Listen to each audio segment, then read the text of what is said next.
friends, welcome back. It's day 6 of 7. Congratulations, you were almost through our 7 days of yoga for beginners. So pat yourself on the back, congratulate yourself. The most important part and the difficult part is showing up, and you did it. So thank you for being here with me today. Yesterday, we talked a little bit about the importance of telling our story and speaking our truth, and how each and every one of us has an individual and unique story that is necessary as a contribution to the world. Today, we're going to talk about another important tenet of yoga, and that is the idea of seeing clearly. So much of our life and our experiences can be dictated not by what's actually happening right now, but by things that we've experienced in the past. And oftentimes it is easier for us to have an emotional reaction to something we've experienced previously than it is to open our eyes and see what's actually happening in this moment. And there are many reasons for this. One of the most incredible things that the human brain does is recognize patterns, and that has been incredibly important to our species as a means and mode of survival, right? So recognizing things in our environment that are dangerous and learning to stay away from them. That's really useful, it's really helpful. But at the same time, it's difficult sometimes to be aware of those processes and when they're occurring, and really evaluate the situation that we're in on its own and as a unique experience in the present moment. It can be useful to draw on those past experiences, but it can be even more useful to know when we're doing that. So something that we work on through the practice of yoga is that awareness and building awareness. So those tools in our brain are very important, and they can be very useful. They can be extremely useful when they are of service to us. And the way that we put them in service to us is to be aware of what is happening in our minds and in our bodies. So part of this being aware in the present moment and working through the sensations of the body is building the awareness and the vocabulary to describe those things, so that when we encounter situations that may be difficult, we're able to take that practice with us off the mat and notice what's going on in our bodies. And from there, we take the next step into evaluating whether those things that we're experiencing in our bodies are actually relevant to the present moment, or if maybe they're based on a reaction to something that had a very strong emotional impact on us in the past. So way down the road is maybe making changes to that and being able to change behavior, but a long time before that, at the beginning, is just building that awareness. So learning what's going on in our bodies, what's going on in our minds, and just observing that. So the first step to anything is knowing what's going on, and that's what we're learning here in yoga, is the art and skill of seeing clearly what's happening in our lives, noticing what's happening in our bodies, and how that impacts our emotions, and just being aware of that. So when you're aware of something, you are empowered, and if you know that your body is feeling a certain way, that can give you the power to pause if you need it, rather than just reacting in the moment and following habit patterns that may no longer serve you or might not particularly serve you in a certain situation.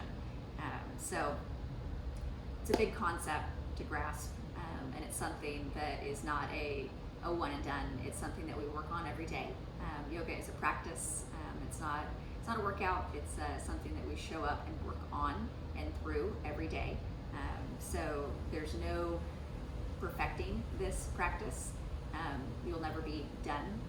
So allow yourself to be there in the moment, appreciating your progress, and knowing that there's going to be something else to challenge you that's going to allow you to grow after each and every step. So you may not be able to see it now, but as you progress and you're able to feel different things in your body and notice, it's just going to create space for your awareness to expand, and you're going to begin noticing things that you never had the mental space for before. So it's all an unfolding, and with that being said, we'll start moving in our bodies again today, just being aware of the sensations. So hopping into something comfortable, if crisscross applesauce is cozy for you, then feel free. You might try switching your legs in another direction. If your hips are at all tight or sore or a little painful, you can grab something to prop yourself up. So it doesn't have to be anything fancy. It can be a towel or a pillow. I'm gonna use a bath towel here. Sit up nice and tall. The legs can be crossed here, or you can take them out. Give yourself a little bit more space. Elevating the hips is just gonna create a little bit more opening, maybe a little more ease. So give yourself a moment, find somewhere comfortable, whatever feels good in your body. And when you get there, close down the eyes, give yourself a moment to arrive.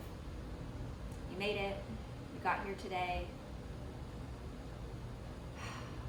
It's already a success. Showing up is success. Give yourself a moment to quiet the mind, let go of whatever it was that you were working on before you got here today. Let go of whatever it is you have to do after this practice. It's still going to be there waiting for you graciously. And allow yourself to settle into the present moment, noticing what it's like to be in your body today, noticing the points of connection with your mat or your chair. Where is the surface that's supporting you touching your body? How does that sensation feel? Bringing attention to the hips and the shoulders, noticing if there's any tension. If you do notice tension, you can invite it to release. It's okay if it doesn't. It's okay if it does. We're just noticing. Roll the shoulders up towards the ears, rolling them back down along the spine, opening the chest. Let's take a few of those rolls.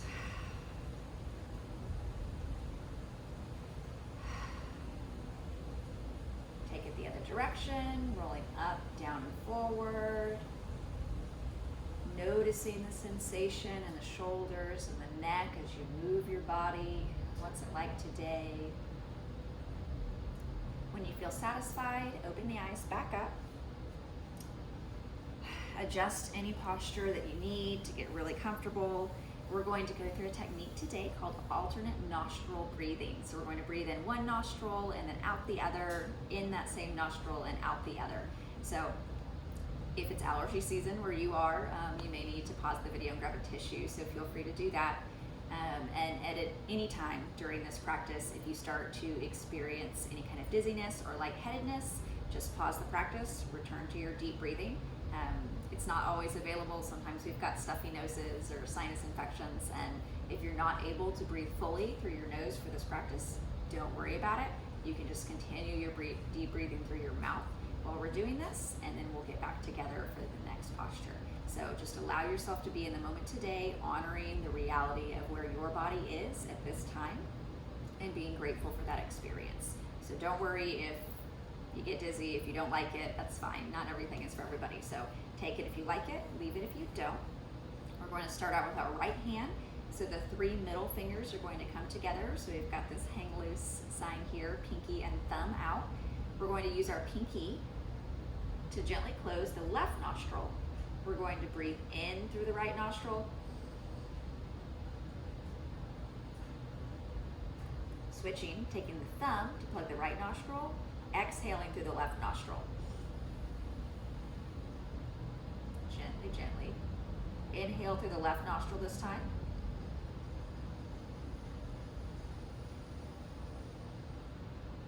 Switching, pinky plugs the left nostril, exhaling through the right nostril.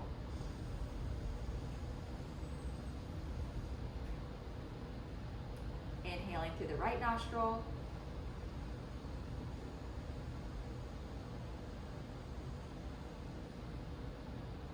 Plug in the right nostril with the thumb, exhaling through the left nostril.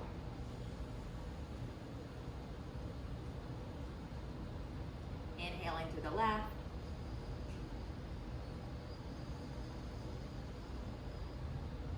Switching, plugging the left nostril with that pinky and exhaling through the right nostril. Continue on at your own pace. Inhaling through the right nostril this time.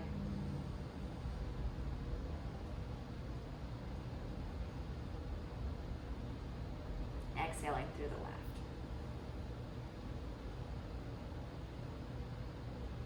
Inhaling again through the left.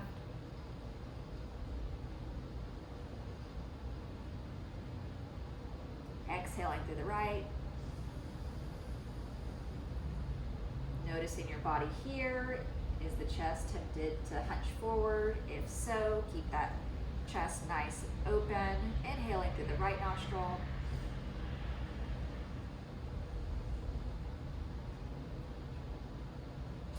Exhaling through the left. Spine nice and tall. Inhaling through the left nostril.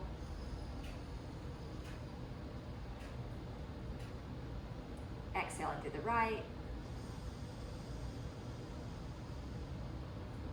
And releasing. Inhaling through both nostrils if it's available. Exhaling with an audible sigh. Closing down the eyes for a moment. Notice what it feels like in your body. What does your heartbeat feel like? Did it change during that breathing exercise from when you're normal breathing? Did it feel oh so good to breathe through both nostrils again?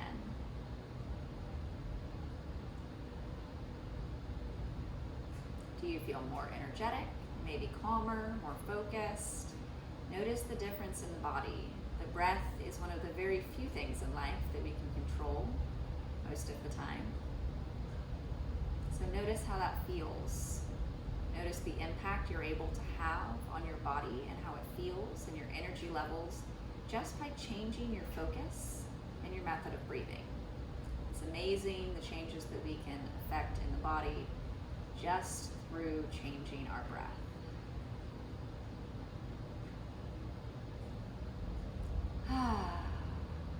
Wonderful. When you feel satisfied, go ahead and open your eyes.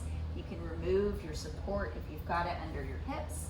We're going to move into cat-cow. So coming into tabletop position, fingers spread out wide, hands planting on the mat underneath the shoulders, knees coming beneath the hip points.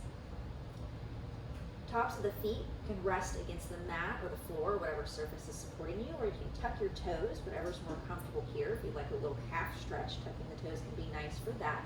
If you're feeling a little wibbly wobbly here, pressing the tops of the feet down into the mat strongly can take some of the pressure out of the knees and help you feel more grounded.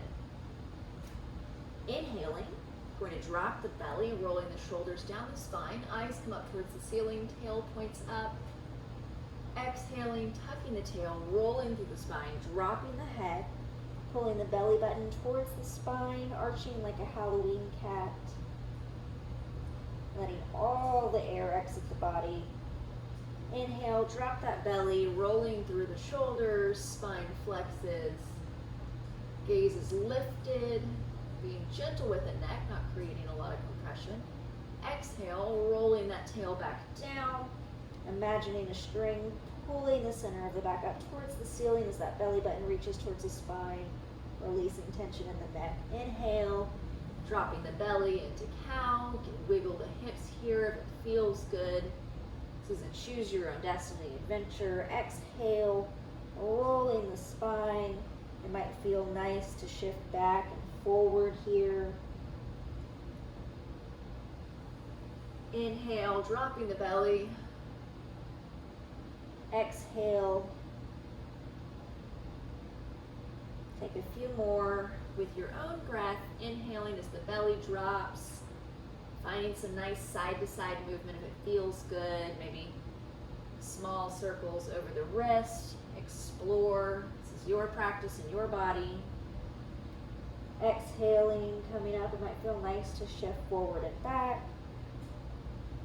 Might feel nice to wiggle your tail. Inhale once more, exhale once more, arching the back. Coming down into child's pose next, knees scoot out wide, big toes come to meet in the center. Shifting the hips back towards the back of the mat, they don't have to meet the feet. Remember here, if you'd like a little cushion, in between the thighs and the feet. That can be really nice for creating space. Staying here if it's comfortable. If you'd like a little bit deeper stretch on the shoulders and the hips, sinking a little bit further down, pressing the forearms onto the mat or whatever surface is supporting you.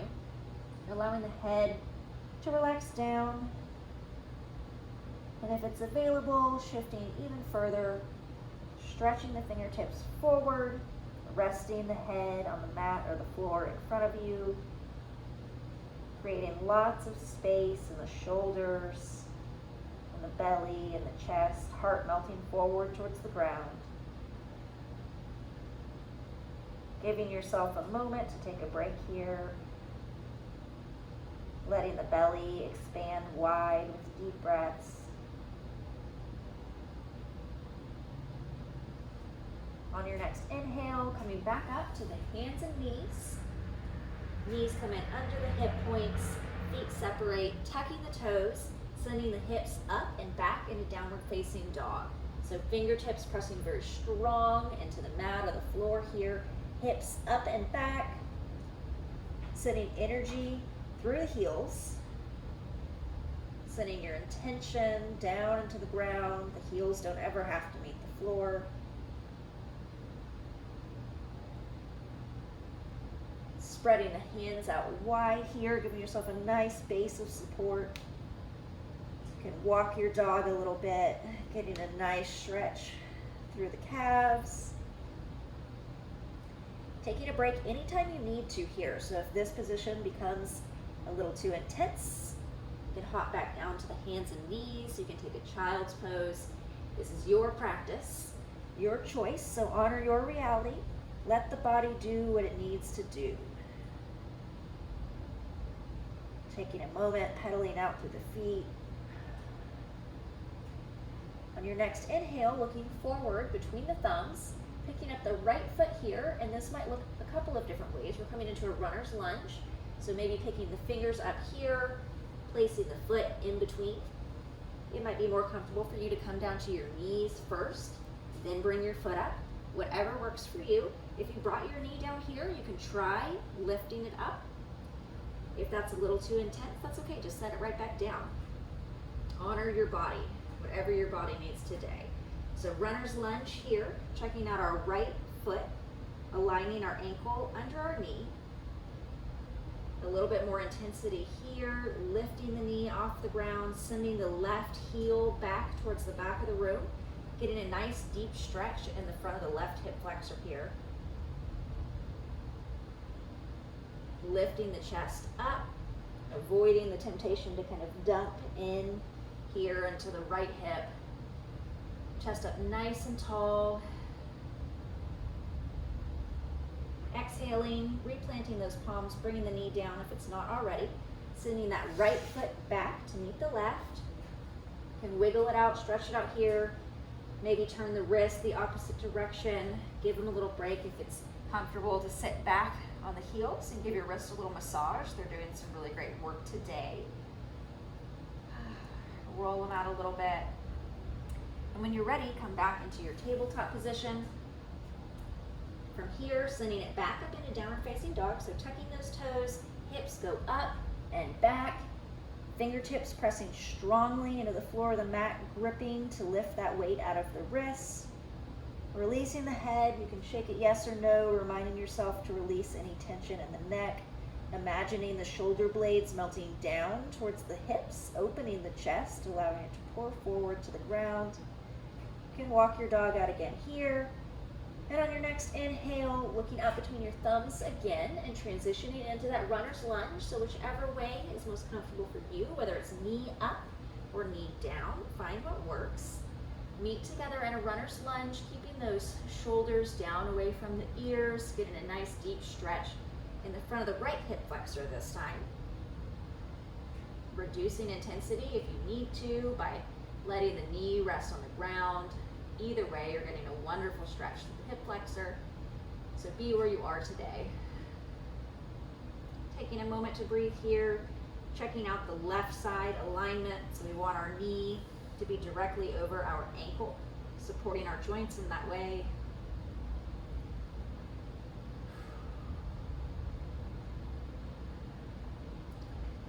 you're ready, lifting that knee up if it's available, swinging, hopping a little bit up forward to the front of the mat, coming into a forward fold.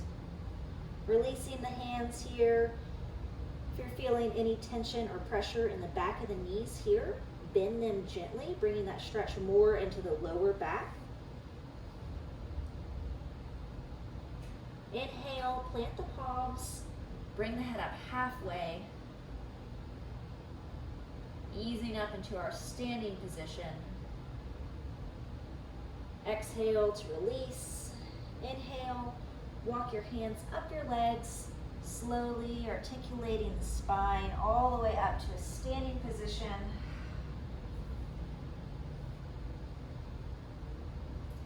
Wiggling it out here. Let the wrist roll for a moment. Adjusting your clothing if necessary, adjusting your stance for comfort. Feet can be directly under the hip points.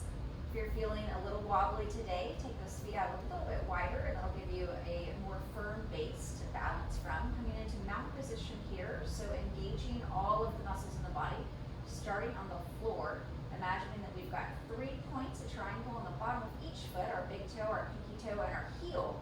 Imagining those points anchoring into the mat and then raising the arch of the foot, holding the energy and the strength up as we engage the feet, engaging the calves, engaging the quadriceps to pull those knees gently up, tucking the tailbone as we get to the waist, engaging the core, our anterior weight belt all the way around, squeezing that invisible balloon in our belly so we're engaging from all sides, allowing the chest to get nice and tall, opening up, shoulder blades melt down and pulled in together. Hands facing forward, crown of the head reaches up towards the ceiling, imagining that invisible string pulling our head up towards the ceiling. Strong, strong mountain here. And release. Shake it out. Coming into the center of your space. Feet can be a little bit wider than hips width distance. We're going to go into willow pose. So this is a fun one. Allow yourself to laugh and not take it too seriously. You can swing the arms from side to side and then allow the hips and the knees to join. No special breathing here, just swinging from side to side. You can let your knees bend, your heels come up off the ground if that's comfortable. Just let your body do what feels comfortable here. Swinging the torso from side to side.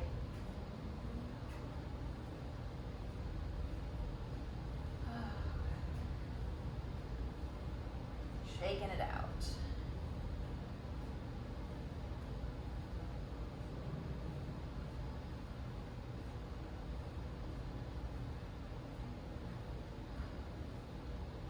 When you're satisfied, coming back into center.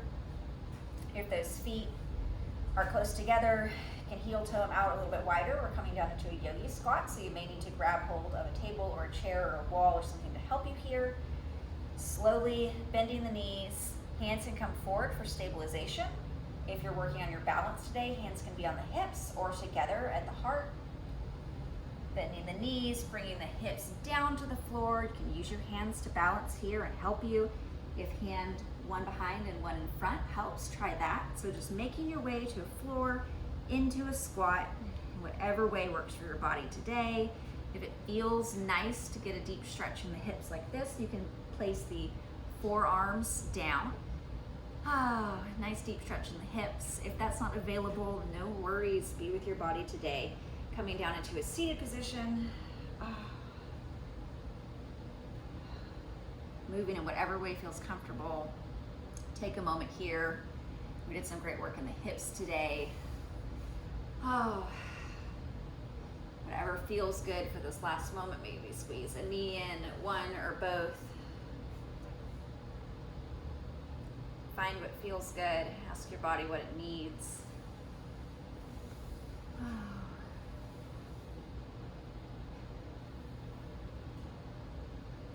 Whenever you're satisfied, coming back to a seated position, wherever that is, closing down the eyes, noticing the changes, the different sensations in the body, How does your energy level feel different than it did at the beginning of your sequence? How does your body feel different? Has your heartbeat changed? Has your breath changed? Were you able to leave behind the rest of the world just for a few minutes and forget everything but what's on your mat? If so, wonderful, and if not, also wonderful. Just notice. What has the experience been like for you? Take a deep breath in through the nose, allowing the belly to expand. Sigh it out. Thank you so much for being here with me today. Congratulations, you are almost through. You've made it through 6 of our 7 days of Yoga for Beginners. So congratulations, celebrate, be proud of yourself. And I look forward to seeing you on the next day.